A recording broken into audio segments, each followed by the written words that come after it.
Hello, and once again, a very warm welcome to the Thought for the Week, this one dated the 2nd of June 2025, and titled, Sleep in Order to Learn. How's that for a title? It comes to you from the grad team, and my name is Ruda Landman. With the mid-year exams so close, sleep is probably the last on your list of priorities at the moment.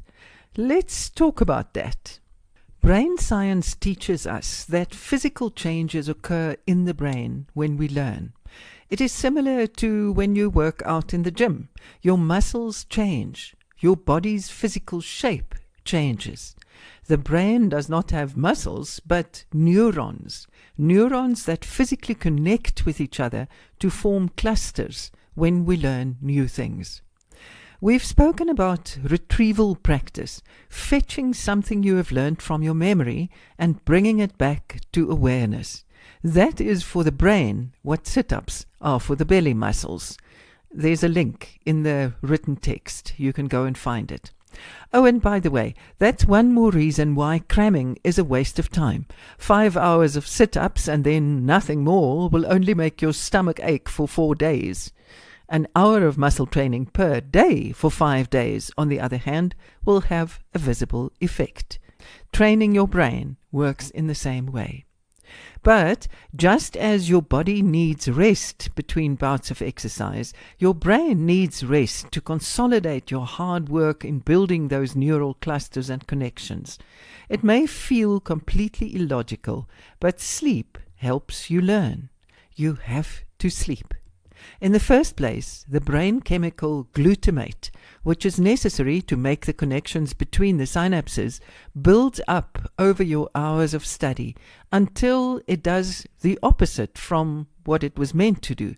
It clogs the connections, making your brain sluggish and making it very difficult to remember anything. Sleep clears it out so you can start fresh. But there's even more intriguing research which has only recently become available.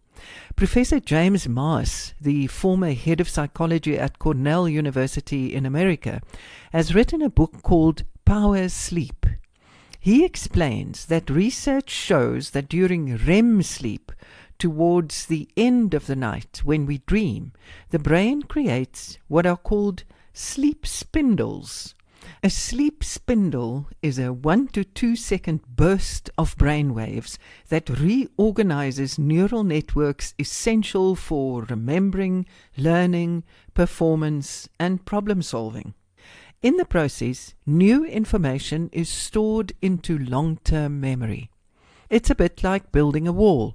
You put the bricks in place with cement to hold it together. Immediately after, you can still push over the wall, but overnight the cement hardens and the wall becomes solid.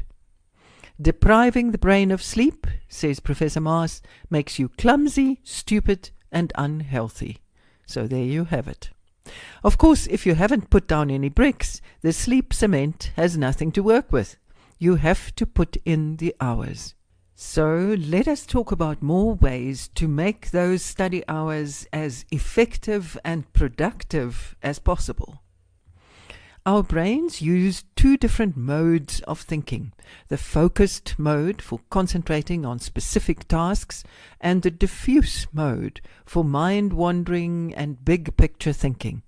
The focused mode is used when you are actively studying, say, a vocabulary list or solving a maths problem. The diffuse mode kicks in when you're daydreaming, showering, or falling asleep. As with sleep, diffuse mode thinking may feel like wasting time.